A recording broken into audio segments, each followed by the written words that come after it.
ప్రభుత్వ ఆఫీసుల్లో స్మార్ట్ మీటర్లు మీరు చూసుకున్నట్లయితే ప్రభుత్వ ఆఫీసులో స్మార్ట్ మీటర్లు అయితే ఏర్పాటు చేస్తూ ఉన్నారు.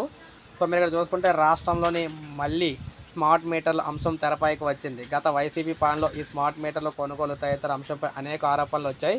ఈ మీటర్ల ఏర్పాటు సైతం కూడా ప్రజలు వ్యతిరేకించారు. తెలుగుదేశం పార్టీ నేతలు సైతం స్మార్ట్ మీటర్లను ఏర్పాటు చేయబోమంటూ ఎన్నికల సభలో హామీలు ఇచ్చారు.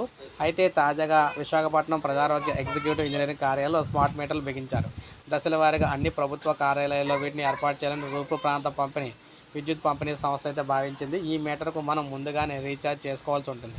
అందులో బ్యాలెన్స్ ఉన్నంత వరకు ఈ స్మార్ట్ మీటర్ల నుంచి విద్యుత్ సరఫరా అవుతుంది, తర్వాత కట్ అయిపోతుంది. మొబైల్ రీఛార్జ్ తరహాలో విద్యుత్ ఎంత వినియోగించింది వీటి ద్వారా ఎప్పుడైనా తెలుసుకోవచ్చు. ఆన్లైన్లో రీడింగ్ తీసుకునే అవకాశం కూడా ఉంటుంది. గత 5 ఏళ్లలో వైసీపీ ప్రభుత్వ విధానాల వల్ల విద్యుత్ రంగం తీవ్ర సంక్షోభంలోకి వెళ్ళింది. పలు ప్రభుత్వ కార్యాలయాలు కూడా లక్షలాది రూపాయల కరెంటు బిల్లు పెండింగ్లో పెట్టారు. దీంతో డిస్కంలు నష్టపోయాల్సి వచ్చింది. ఈ నష్టాలను అధిగమించే దిశగా కూటమి ప్రభుత్వం చర్యలు చేపట్టింది. స్మార్ట్ మీటర్ల ఏర్పాటు వల్ల డిస్కంలో ఆదాయం పెరుగుతుందని విద్యుత్ శాఖ ఉన్నతాధికారులు భావిస్తున్నారు. అయితే గత ప్రభుత్వానికి మచ్చుగా మిగిలిన స్మార్ట్ మీటర్ల అంశంపై కూటమి పాలకులు ఆచితూచి అడుగులు అయితే వేస్తూ ఉన్నారు. అయితే ప్రభుత్వ సంస్థల్లో మాత్రం, ముఖ్యంగా ప్రభుత్వ ఆఫీసుల్లో మాత్రం ఈ ఖచ్చితంగా స్మార్ట్ మీటర్లు అయితే పెడుతున్నారన్నమాట. అంటే ప్రభుత్వ ఉద్యోగులకి అయితే ఖచ్చితంగా ఈ స్మార్ట్ మీటర్లే ఉంటాయి.